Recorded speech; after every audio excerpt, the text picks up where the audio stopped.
Senjata api laras panjang yang digunakan Bribtu MK saat melaksanakan tugas pengamanan di Gunung Kidul diketahui merupakan senjata SS1 V1.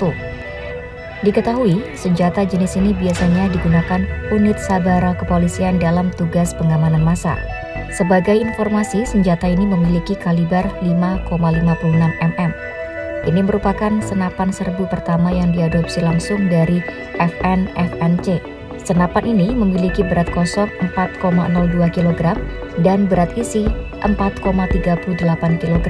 Mobilitas dalam penggunaan SS1 bisa semakin mudah lantaran bagian popornya bisa dilipat. Adapun senjata SS1 V1 yang dibawa Bribtu MK ini tanpa sengaja meletus hingga menewaskan seorang warga. Dalam konferensi pers yang digelar di Mapolda DIY, Direskrimum Polda DIY, Kombes Pol Nur Edi Irwansyah Putra mengatakan, senjata itu meletus ketika Bribtu MK membungkuk bermaksud hendak melerai keributan penonton. Akibatnya, seorang warga bernama Aldi Aprianto, warga Dusun Wuni Kapanewon Girisubo meninggal dunia. Ia menderita luka tembak dari punggung bagian atas hingga tembus ke bagian dada. Sementara itu, Bribtu MK pun kini sudah ditetapkan menjadi tersangka atas dugaan kelalaiannya menggunakan senjata api. Ia bisa menghadapi ancaman sanksi pidana hingga berpotensi dijatuhi sanksi berupa pemberhentian tidak dengan hormat atau PTDH. Kombes Nur Edi merinci peristiwa ini terjadi ketika Bribtu MK hendak menengahi keributan antar penonton acara musik tersebut. Kemudian, Bribtu MK meminta senjata api yang dibawa oleh rekannya sesama anggota Polri.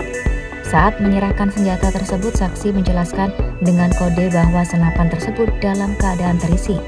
Bribtu MK lalu mengangguk sebagai tanda mengerti kondisi senapan laras panjang tersebut.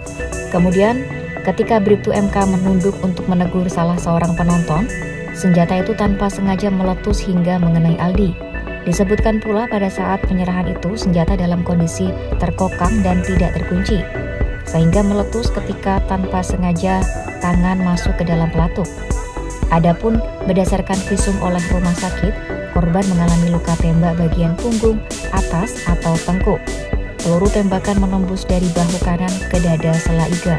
Sejauh ini 5 orang petugas kepolisian telah diperiksa sebagai saksi. Penyidik juga masih memintai keterangan terhadap masyarakat sipil yang berada di lokasi kejadian. Sementara Bribtu MK sendiri kini telah ditahan di Mapolda DIY untuk menjalani pemeriksaan lebih lanjut terkait dugaan pelanggaran kode etik maupun pidana umum.